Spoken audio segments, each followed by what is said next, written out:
In this episode, we're going to address, do you prefer sitting or standing while you are playing? And I have some thoughts about this because it's actually something that I've been playing around with quite a bit. And I have my tips for it. Hey there, music makers. I'm Hayes Griffin. I'm Magnus and Hayes. And welcome to Mandolin Secrets Live, a bi-weekly show where we take a deeper look at what's happening in the world of mandolin secrets. Each episode, we're going to tackle our questions of the week, unpack the latest mandolin secrets lessons, and answer your questions about mandolin, guitar, and all things music. In this week's episode, we're going to be discussing our last couple questions of the week. Have you ever played an instrument with torrefied wood, and what did you think about it? And do you prefer sitting or standing while you play, and why do you prefer that? But before we dive into this week's discussion, be sure to head to mandolinsecrets.com/live to sign up for reminders about our upcoming streams. And if you can't tune in live, never fear. Just search Mandolin Secrets Live on your favorite podcast platform and subscribe to get updates when we release a new episode. Now, before we go ahead and dive into those questions of the week, I know that Magnus has something that he wants to share with us here. What's going on in your world, Magnus? Well, here's what's going on right now. I'm preparing for a webinar, a free webinar coming up on this Saturday, the 25th. So I want to invite all listeners to the podcast and the live stream to show up for this if you're interested. And it's going to be like all dedicated to the mandolin fretboard and more specifically about improvisation and up the neck playing. Sounds like some pretty cool stuff to me. I've already got my seat, so I'm ready and raring to go for the webinar, man. Yeah, that's good. And I'm hoping we'll be a big group of people. There's a lot of people registered, but there's still seats available. Great. Yeah. Well, if you folks are interested out there, then be sure to sign up for that. We'll have links and everything in the episode description and whatnot. But and I can actually also drop it here. It's just, if you're going to the website mandolinsecrets.com, you will find the link is on the first page. But if you want to go straight up to the register page, you just also put a /webinar there. mandolinsecrets.com/webinar. And the things that there's a couple of things that I actually asked the community, what do you want me to include in this webinar? And the majority of people wanted it to be centered around improvisation. And also up the neck playing is a thing. And up the neck playing, when we're talking about that is like using the entire fretboard basically. Because when we start out playing mandolin, we usually play in the open position using the open strings and all that. But if we want to go into more intermediate and advanced, we got to use this thing that we call closed position and how we can use the upper part of the neck. Well, that sounds pretty awesome to me, man. That's definitely essential skills for the mandolin. And the thing that for me has been the most essential skill for my improvisation skill set is when I learned how to make, how I could turn chords into a single note melody. Because when we start out and you see a chord sequence, let's say there's a song C, F, G, C. If we see that chord chart, we immediately think it's about playing backup and comping. Exactly. but as an improviser, we can actually turn that information to a single note melody. And when I realized how we do that and how we outline a chord change, that was when my improvisation, came to the next level, sort of. So that's the thing that I wanted to uncover in the webinar. Well, it sounds like we're going to have lots of adept improvisers once this webinar is over, man. It sounds like you're hitting on all of the mandolin secrets for everyone right there. So yeah, I'm excited to see what you got. Yeah. But that's for the upcoming Saturday. So if you're not signed up yet, go do it right now. And I'll see you on Saturday. But, and just a reminder, that's mandolinsecrets.com/webinar to sign up. That's it. Exactly. But I also like the other questions you had there. So which one do we start with? Yeah, I think the one that I want to start with is the one from 2 weeks ago in the Facebook group there. Have you ever played an instrument with torrefied wood, and what do you think about that? I guess I have selfish reasons for wanting to start with this question because I just purchased an instrument with torrefied wood. But this, for those of you out there, this is kind of like the latest trend in instrument building, it seems like, for acoustic instruments. Wouldn't you say so, Magnus? Like, a lot of builders seem to be using this torrefied wood thing these days. Yeah, you know much more about this than me, because I actually hadn't like heard about it specifically until you described what it actually was. I heard this thing like aged wood and all that, but I didn't know what that really meant. Yeah, and I guess that's what I wanted to help unpack here for a second. So, some people call it torrefaction, some people call it roasted wood, some people call it aged wood, like you were talking about. There are a lot of different names, but for those of you out there who don't know what torrefied wood is, it's a really interesting process, actually. They take wood and they put it in a vacuum and then heat it to the temperature just before it combusts, before it sets fire. And what this does is kind of allows a lot of the resin and sap and all of the a lot of the organic material to burn off in the wood. And some folks say that this kind of mimics the process of what happens to your instruments would naturally over time. Because, 100-year-old instrument like a Gibson mandolin from the 1920s, the resins and all of these things have kind of evaporated out of the wood. So this is supposed to kind of replicate that. Now, I've heard that there are definite differences between the natural process versus the torrefaction process.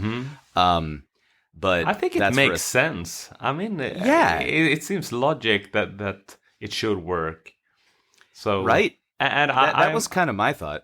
Yeah, and I mean, I have very old instruments. I have some guitars older than 100 years old, and I can tell how they have this crispy sound that is, I think, it's probably, well, if not all impossible, but very hard to find in a new instrument. And that's probably because of how it's aged. I would totally agree. And, I think that there is a lot of support behind the fact that vintage instruments generally do have that crisp, resonant kind of quality like you were talking about.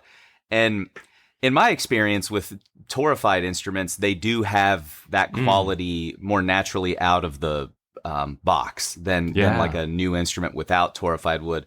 It was interesting to see the comments that came into the Facebook group because some people, we have the most diplomatic group of people in the Facebook group because it was seriously split down the middle. Half of them were like, yes, I've played one, but I couldn't tell a difference. And then the other people were like, yes, I've played one, and it was a huge difference. I'll never buy anything other than a torrefied instrument ever again, Yeah. But I think there's something to it. Like you said, that it's just logical, right? That if you get rid of those kind of elements in the wood, that it will have that more naturally resonant kind of tone. Yeah. And I hate to say this, the fact that, so I just bought a red diamond. We talked about that in the last episode, I think. And Don McRosty, the guy that makes red diamonds, the fact that it was sold on this process was enough to tell me that there was something to it, because he's a very kind of scientifically minded instrument builder, For those of you that don't know his... Oh, yeah, go ahead. No, but what you told me about him, I could tell that he's the one that makes research for these kind of things. Not only like buying a concept and... but I mean, doing his own investigation. experiments and replicating it. Like, it's a very scientific process, the way that he makes his instruments, and he voices them after Lloyd Loar mandolins that he's had in his possession and stuff. So there's a very, I wouldn't take it lightly if Don was into it. You know what I mean? So that was kind of the thing that made me think there was something to it. But yeah, for those of you that don't know about torrefied instruments or anything like that, hop into the Facebook group out there and check the thread. I posted a link that kind of describes in greater detail how they torrefy the wood and all that kind of stuff. But it might be something for you to check out if you're in the way that I see it. If you're hunting for that vintage tone, but you don't have the money to buy, a pre-war Martin guitar or a Lloyd Loar mandolin, this could be a good way to replicate that. I think it makes so much sense, and it will be very interesting to see also how these torrefied instruments, how they age. Yeah. Sort of, because, I mean, once it's been around for, let's say, 30, 40 years, maybe at that point they are like, very dry and crispy and all the good things. I'm excited to see what mine sounds like in 30 years. Yeah. Awesome. Yeah. Well, that's probably enough on the old torrefied wood stuff. The next question of the week that we had, and this seems like kind of a simple question to ask, but, do you prefer sitting or standing while you play? I wanted to ask this question specifically so I could hear your answer to it, because I know you've got a lot of thoughts on this, Magnus. But people, once again, in the Facebook group, they were split pretty evenly. A lot of them were like, well, I sit because I have back problems, or I stand because I have back problems. It was like really evenly split. So what are your thoughts on this? Do you prefer sitting or standing, and why? Here's the thing. I always, if I go back like 15 years ago, I preferred sitting. It gives a better, like, a little bit of control while sitting and all that. But that 15 years ago is also when I got more serious being on stage. And I just felt more expressive, more dynamic standing up playing. So, but that there was a little bit of conflict there, because I played better sitting, but I preferred perform standing. You see the conflict? Funny. Yeah. So I actually, and the thing I then started also, like, when I'm in the practice room, when I'm rehearsing, I also try to stand up as much as possible, because I wanted to even out that little conflict there. And one thing that really helped me also, I realized I'm not talking about mandolin playing first. I always wear a strap for my instrument, and I started to wear the instrument in the same, a little bit shorter than before, so that it actually sits at the same spot if I'm sitting or standing. So by doing that, I realized that I don't lose any of my chops or my skills because I wanted to stand up. So that has really helped me. And I don't know, how do you feel? Do you feel more expressive on stage if you're standing up, or? I always felt like I did. I don't know if it was an illusion, something that was just inside of my mind, but I definitely did feel more expressive while standing. That standing was always kind of my preferred way of doing it. Yeah. But I've kind of landed on the same, what I want to say, solution that you were talking about there. You have to, I think you should create a kind of posture that can be dynamic. Like, you should be able to hold your instrument in a way that makes it the same when you're sitting or standing, Yeah. Otherwise, it's like you're having to learn two different instruments, right? Exactly, yeah. So it makes very much sense to try to the same posture, sort of, even though you're sitting or standing. Agreed. And I just want to give a shout out right now to Andrew Collins, a great mandolin player and educator out there. He actually pretty much said the exact same thing that you and I were talking about here as his response in the Facebook thread. So thanks for chiming into the conversation there, Andrew. That's good stuff, buddy. Really good. Yeah, and also I think this when I'm talking about being more expressive when standing up, I'm actually looking at it from the view of an audience, sort of. Yes. Yeah. So it is easier for me to kind of pass the stage border, or what do you call it? If I can move a little bit, it's easier to interplay with the people that I'm playing with. Still, with this said, sometimes I'm actually sitting on stage as well, because when reading music, for example, I prefer sitting. I play with some musicians that, because of the reasons we just talked about, they really prefer sitting. My mandolin buddy Petri Hakala from Finland, my mentor, my teacher that I also do concerts with, he want to sit because he thinks that the music comes out best that way. And if Petri want to sit on stage, I sit on stage.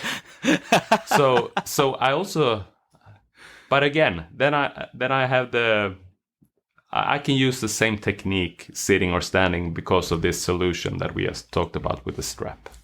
Yeah, I think the key word for this discussion is dynamic, right? Being able to do it in both situations, right? Yeah.